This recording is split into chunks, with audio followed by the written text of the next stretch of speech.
When they leave the game tonight, it will feel like -25 and continue dropping. It took us 6 months to get this report after it was internally released in September. Chris, you've been in the Kohl Center before. I'm assuming the atmosphere is going to be a bit different tonight. As the Des Moines Register says this morning, it is decision day. But if you take a look at this, both in Brown County and Calumet County, that is the green you see there. Packers fans, hold your breath.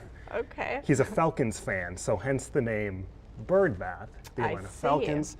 But he has a free pool, so don't judge. Good evening, everyone, from the White House, where it is a new week here in Washington. Do you know that? I mean, you obviously know that was an old proposal. They'll receive free hand warmers, free coffee and hot chocolate. Following some new information tonight coming out of South Korea, where that country's prime minister has offered his resignation tonight, taking responsibility for that sunken ferry. This is no ordinary water balloon fight. Look at this. Grant County, Lafayette County, Richland County, and Columbia County. Those were counties that Ron Johnson won. The biggest seller, the iPhone case. The two say they're selling about 1,000 a week. Why should Wisconsinites believe any proposal right now coming from the administration? Basically, this is an issue you created because you didn't take the money. Welcome back. A snowy downtown Green Bay as we're waking up on this Sunday morning. We want to check with the latest road conditions. Jennifer Ann Wilson has been doing that for us. She's live along Highway 41 in Winnebago County. Jennifer, good morning to you again. We're going to go live to the scene where you're looking at images of the SWAT team.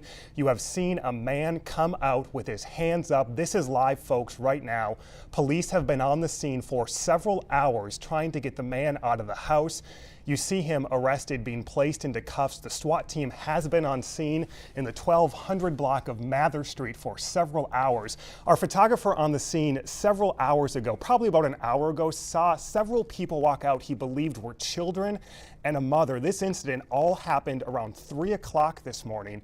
Police say the suspect had a gun. There was an incident at a different location. After that, he came to this home in the Mather Street location where they are right now. He's been held up inside the home for several hours. Police were using a loudspeaker trying to get in touch with the man, telling him to come out. That lasted several hours, about 7:40, 7:45, somewhere in there. We saw people walk out of the home, but the man remained inside.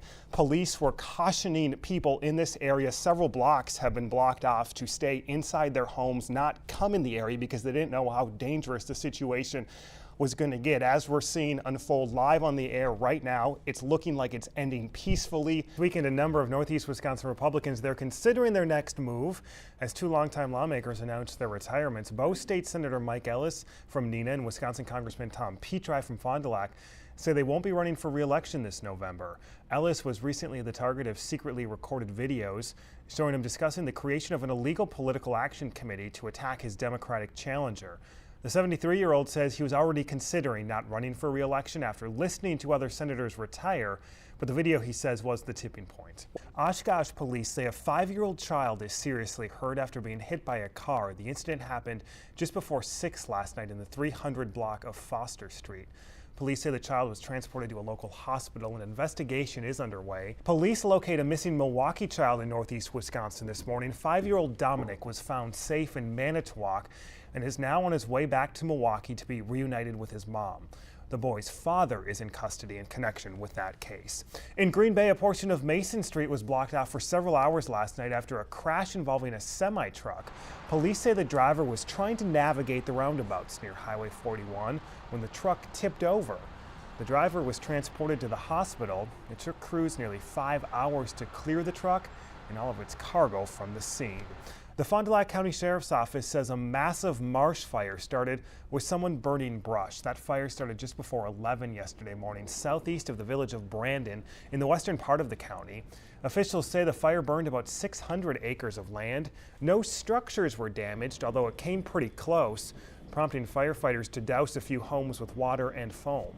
Former Chicago Bears defensive end is seen green and gold this morning. The Packers signed free agent Julius Peppers to a 3-year deal. This morning, Trisha Whitaker has details on this weekend's deal. Trisha. Farmers are waking up this morning looking at those temperatures and thinking, all right, this is pretty typical this winter. We caught up with a few this weekend at Green Bay's indoor winter farmers market at the KI Convention Center downtown. They're saying it's still a bit too early to tell what impact this year's snow and frost will have on the upcoming crop. although right now some farmers are saying they are several weeks behind. The Lambeau Field atrium transforms into a jungle gym for the youngest of Packers fans. Saturday, the team hosted a free community event in the atrium called Project Play 60. The campaign aims to get kids moving for at least an hour each day. Kids at the event could bounce on some bungee trampolines, crawl through green and gold obstacles, even tackle some inflatable Packers. All right, so since the parade is over, we're gonna have our own little celebration this morning. I got my green mug. See me with that. There you go. Ticker there. I found this tie. Thank you. I got this tie yesterday, and someone said, "Will you wear that on the air?" And I said, "I think I know someone who will." They're about an hour into it. They're warmed up, even if it's about 40. Yeah. Yeah. Well, you know running weather better than I do. Yeah, so. they've got a little sweat going on by this Probably. point. Both runners, they got started at 7 o'clock, the full and the half marathons. Within the next few minutes, we expect some of the elite runners to finish the half marathon already. Jennifer Ann Wilson joins us live at Riverside Park in Neenah. That's where the finish line is. Jennifer, you're going to be one of the first to cheer them on this morning. I hear the music pumping. All right, Jennifer, we'll check back in with you. Some runners get to the course. Thanks so much for those live reports in Neenah this morning. Just some other news this morning. The 1-1 Packers look to keep last week's momentum riding into Cincinnati. Tricia Whitaker is in the Queen City with a preview of today's action. Hi, Tricia. All right, Tricia, everyone will be checking on that this morning. Kickoff today at noon at Paul Brown Stadium in Cincinnati. Coming up a little bit later in sports, we're going to hear from quarterback Aaron Rodgers as he tries to duplicate last week's stellar performance. Of course, join us for Action 2 News at 5:30 and at 10 for all of the post-game coverage of today's game. For the second time this month, the downtown Appleton Farmers Market is the epicenter of a gun law debate in northeast Wisconsin. Earlier this month, 2 men legally carried semi-automatic weapons strapped to their backs in downtown Appleton. They were briefly detained by police, sparking some strong reaction from both sides of that gun debate. 8:08 as we're waking up across northeast Wisconsin. We're going to head back over to Storm Center 2, but first take a live look out at the finish line. I'm told the first male runner crossed at about 8:05. He's already 3 minutes done, Rebecca. You're pretty excited, aren't you? When life sets a timeline, priorities change. I bet you it turns and then it goes that way.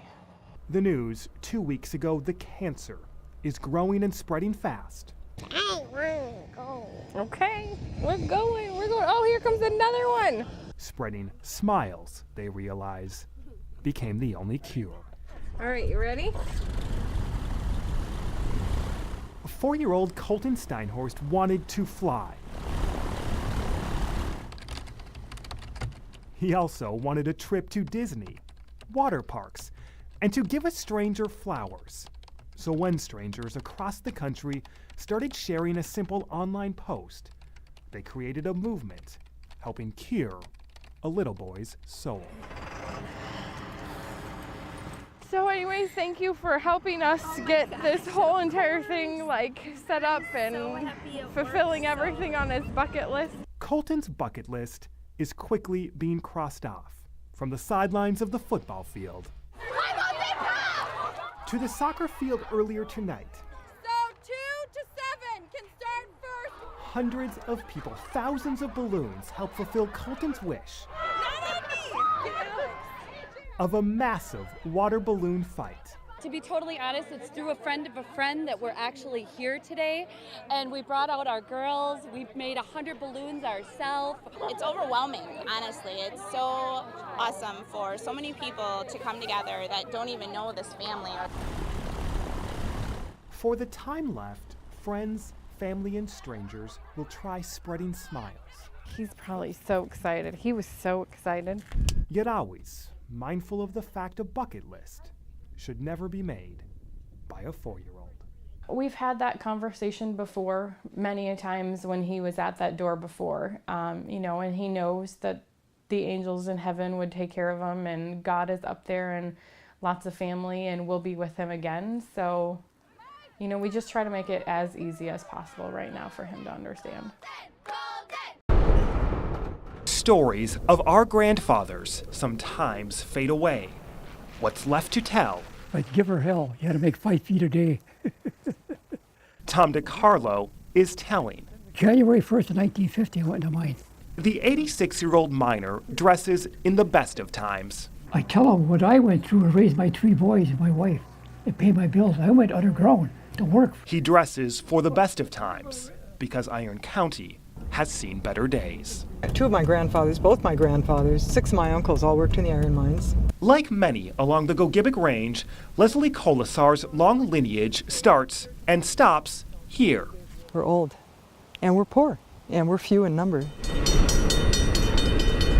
The trains no longer stop outside Hurley, the county seat.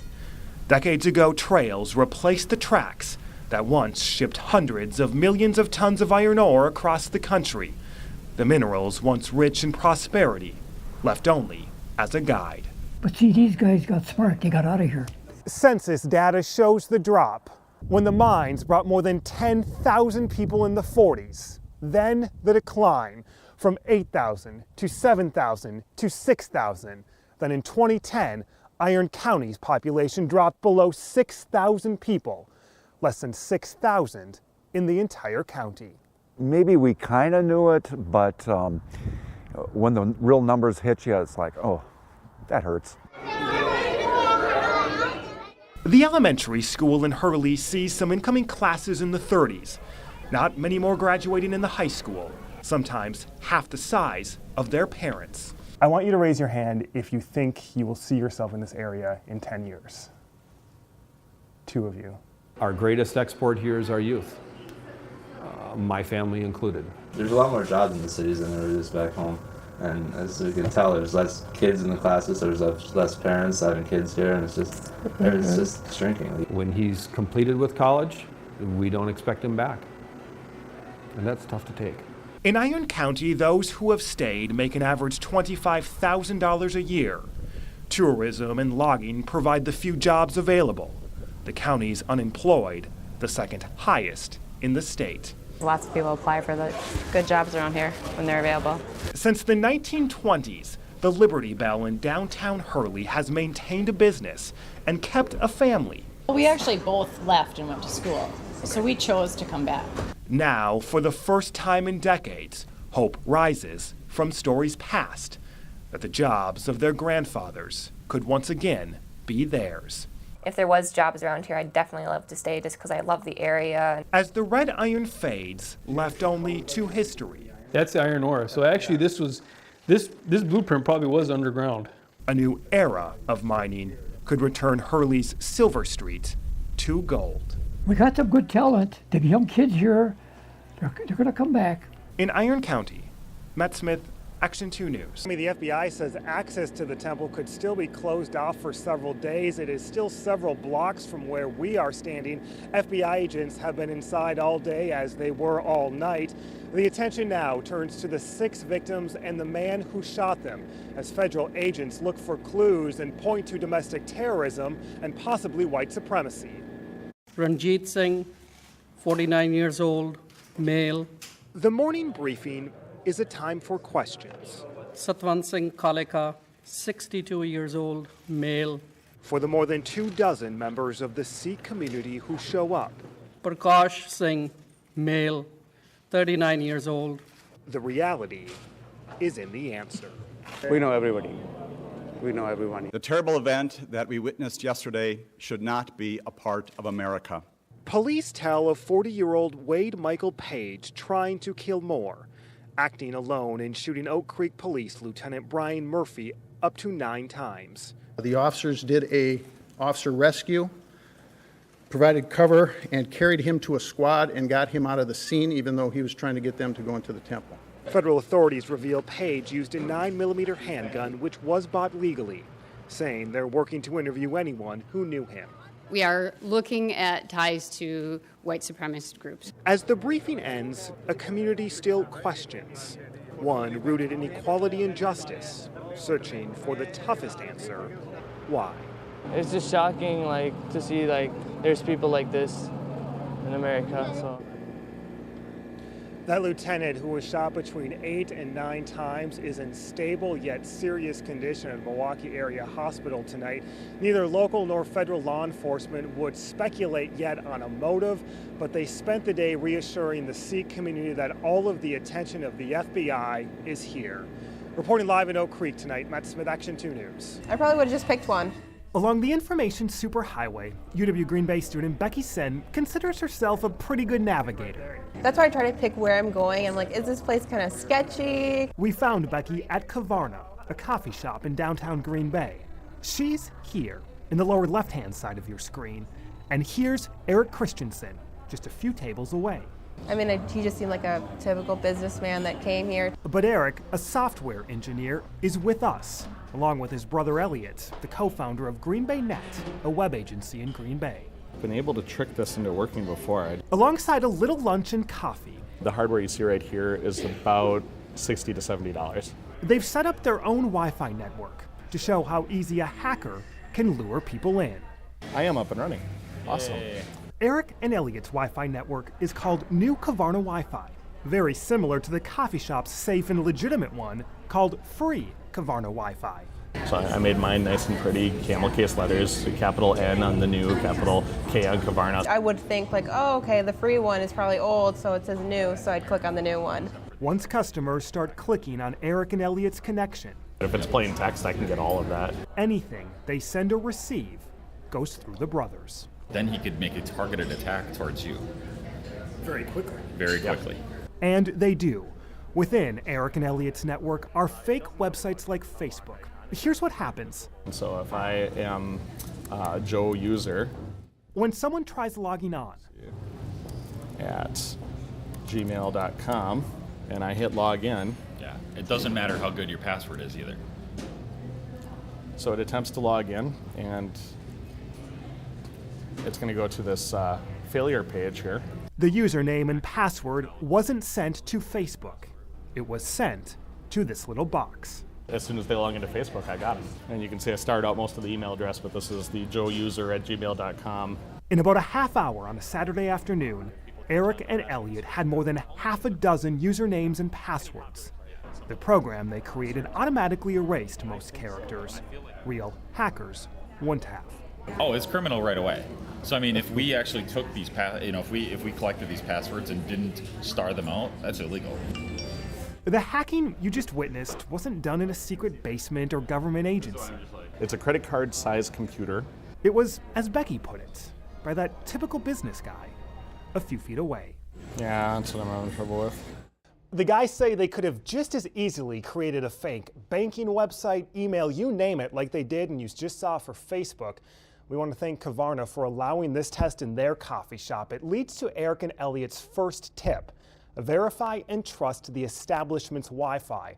A lot of stores and restaurants post their network's name. And here's another simple tip. Look at the website's name right here. Make sure it has a little security icon and that the letters start with HTTPS. If we bring up Eric and Elliot's Facebook page right here, you can see there is no lock or HTTPS. That's a big warning sign. The guys gave us a few other really simple tips, including which sites are better protected. We've posted all of that information on WBAY.com.